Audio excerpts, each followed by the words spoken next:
Louisiana beer reviews for Loko Watermelon. 12% alcohol, brewed in the United States by City Brewing for Drink 4 Brewing Company. That's Phusion Projects. I think their headquarters is in Los Angeles. Yeah, it is. Serving size 5 ounces. This is a 23.5 ounce can. They used to make bottled Four Loko. I remember those. I haven't seen those in a long time.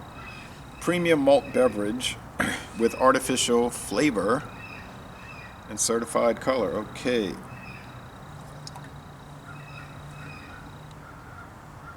$255th day.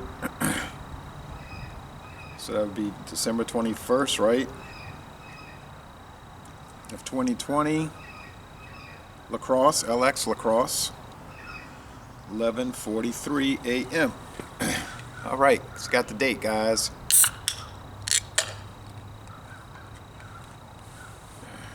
All right. I see on the website, excuse me, they're showing a 14% alcohol can. But all the video reviews I see going back, wow, I don't know what's in my throat.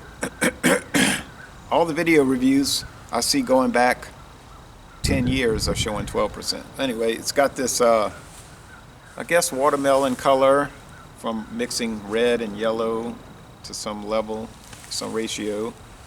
It's bubbly, not going to have any head of foam, not going to have any lacing because they take in the beer and filtering it and processing it down to like a clear, odorless, colorless malt base. Not like it is that way. I want to say like a vodka. And the flavor is going to come from the artificial flavoring, the wonderful artificial flavoring. Four Loko's been on the market going on 20 years. They changed the recipe because it used to be like a stimulant mixed with a high alcohol product, and the U.S. government 2010 told them got to stop that. Told Juice, Joose, got to stop that, and some other companies, so they did. Now it's just a high gravity flavored beer, malt beverage.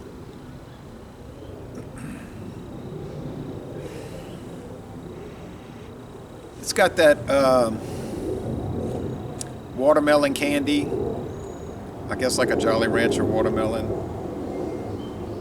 which I never eat those things. I can't really stand eating candy, to tell you the truth. And Michael Komarov was saying, why do you even review those? I say, well, they exist. No other real reason. I don't go back to them and revisit them or drink them as a habit. I don't drink them at all. Not a bad aroma, just like I say, like watermelon. Trying to think of the Kool-Aid. I guess they have that flavor. All right, you can pick up a beer underbody though. 12%, a little nicer than 14. 14 gets pretty tough. I think I needed some liquid. I don't know if Four Loko's the right kind. It's an intense flavor. It's strong. You can pick up the whole 12% beer base. It's kind of stinging. It's pretty prickly carbonated. It's not super carbonated though, but it's just prickliness on this bright, dry day. Sunny, warming. And I'm picking up alcohol legs now in the visuals, like you would get with a vodka. This is 24 proof. A vodka would be 80 proof, but then you wouldn't drink 24 ounces of vodka unless you'd gone mad, looking to go to the hospital or the cemetery.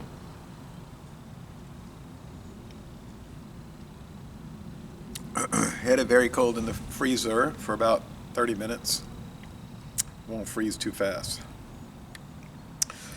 Okay, be curious to watch the reviews. Now, some of the reviews are not reviews. I just skipped over those. It's like chug Four Loko in 1 minute, or some crazy. My drunk review. I wanted to see some serious reviews, and there aren't many, But there are some, they exist, where they're giving it a fair shake and not totally out of hand in the video. So I tried the Gold. It had a strange flavor. People said it was like whatever they were telling me. But I never drank those energy drinks. I don't know what it was like. Like they're saying on the Four Loko website, you'll recognize the taste, but we can't say what it is, obviously for copyright reasons. I had to admit the Gold wasn't bad, actually, at all, in the flavor. The sour apple, they did a good job with that. The sour grape, they did a good job with that. The sour blue raspberry, blue raz. That's a flavor that apparently goes back at least to the 1950s, developed by food chemists, food scientists, and things like ices. And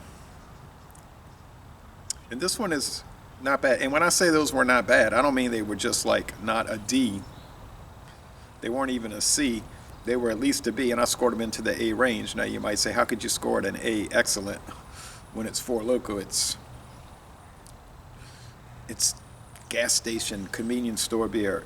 You're not going to see this in a gourmet beer shop. True, but I do see it at International Market, and they have some very high hat products over there.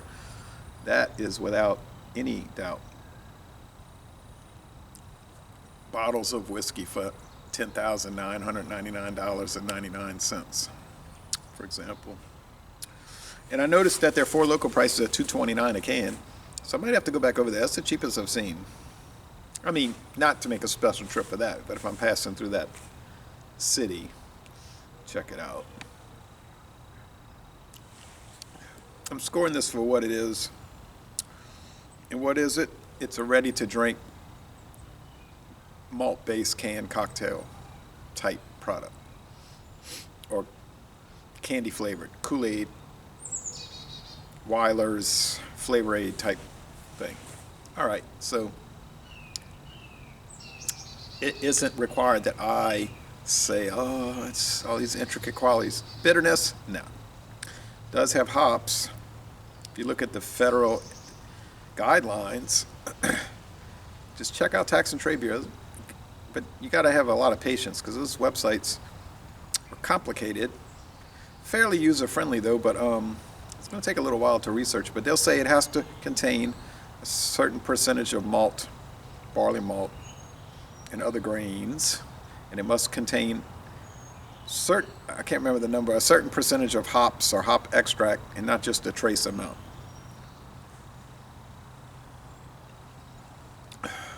All flavors. No, there aren't any. I hadn't noticed that in any of these, the four I've had. The body's not exactly heavy. Now, it is strangely drying, and when I say that, I mean like high fructose corn syrup that you would get in a Dr. Pepper or a Faygo Cola. Faygo from Detroit. Not a pleasant thing. Actually, it tends to make you thirsty. I think that's the design behind those, and people just be sipping on Diet Coke or Faygo Cola all day, or Frost Top root beer all day. Very unhealthy. Whereas water will quench your thirst.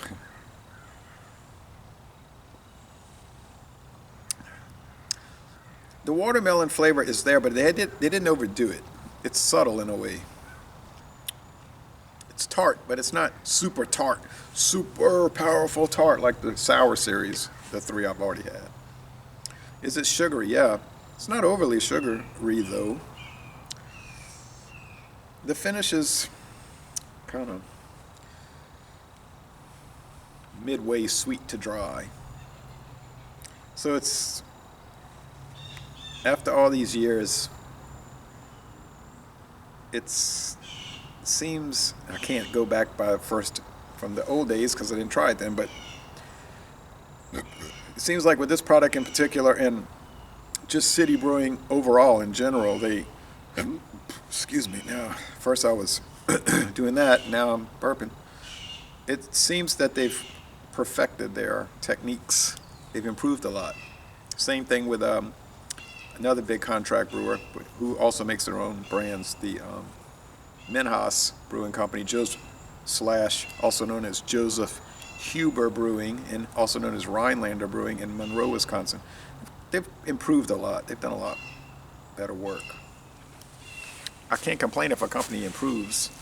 City Brewing with their 3 locations, and Minhouse with their Monroe, and I think they have a Canadian brewery also. Now it has Jaguar, Malt Liquor, High Gravity, and Boxer Lager improved. I don't know. I haven't had them since the first time, and they were grim then. That was 2012. It isn't profoundly boozy. It's a little. I think the 14 would be a lot more fiery in that sense. But grading it on what it is, and I still think the juice, I'd like to try the 14% juice. I can't get those in Mississippi, only 10. Can't get it in Louisiana in any format. But I think with the natural flavors of the juice, it's a little nicer. The MXD, the mixed from Genesee, Rochester Brewing, those guys, NAB, North American Breweries, but Genesee is what it is. Those are nice, but I think they only have 3 flavors: the yellow, the green, and the orange cans. But okay, yeah, artificially colored. Oh well. Same people that, I've said this so many times, same people that'll rip and tear a beer for artificial coloring, be running off to a birthday party and eat birthday cake and ice cream, and they both have artificial coloring and flavoring in them, and they don't seem to mind. It's a food product.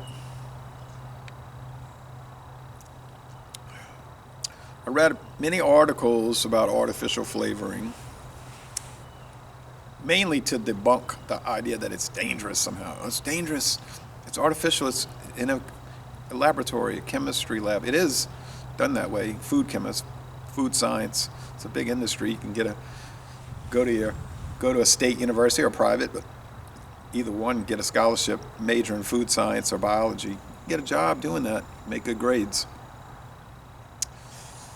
They said that no, it's not dangerous, and in fact many times, maybe most of the time, it's safer than natural flavorings because it's more controlled.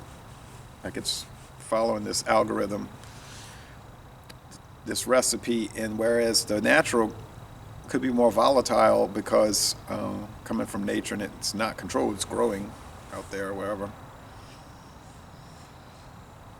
Of course, that's a theoretical difference. I mean, in most cases, it's probably not dangerous either way. And it's just not dangerous. All right.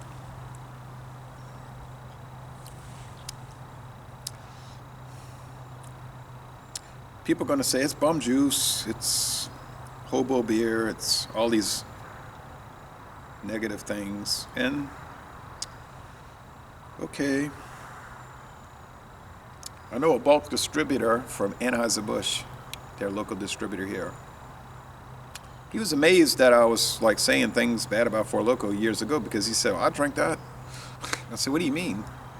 He said, when I get home from work, I'll just drink a can. I said, you mean the whole 24-ounce can? Yeah. He was naming the flavors. Back when they had the Frost, I think, Four Loko Frost and others. Yeah, it's good. I said, you don't get like bombed? He said, nah. No way. So that, just him saying that kind of got me thinking, because that's who distributes right here, the local Anheuser-Busch people. Think about that for a minute. Even the salesman sometimes would have the golf shirt, with the Four Loko on it. There's a little tartness. There is actually, now that I'm thinking on it whilst drinking on it, there is actually a bitterness, like a undercurrent on the side bitterness from hop extract, I would assume.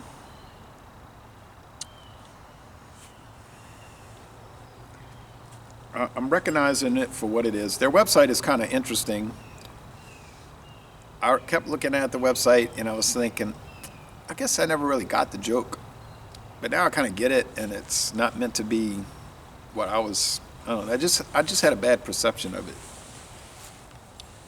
And I think I had an inaccurate perception of it and an unfair perception of it, honestly.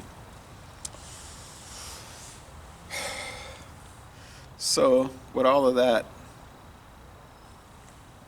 I think this one was really well made. They didn't go overboard at all with any of the components I talked about. Can you pick up a beer underbody? Yes. Yep. Pale malt, all of that. Are they using the finest grains, malted barley, and Moravian hops? Hersbrucker, Tetning. I don't know what they're using.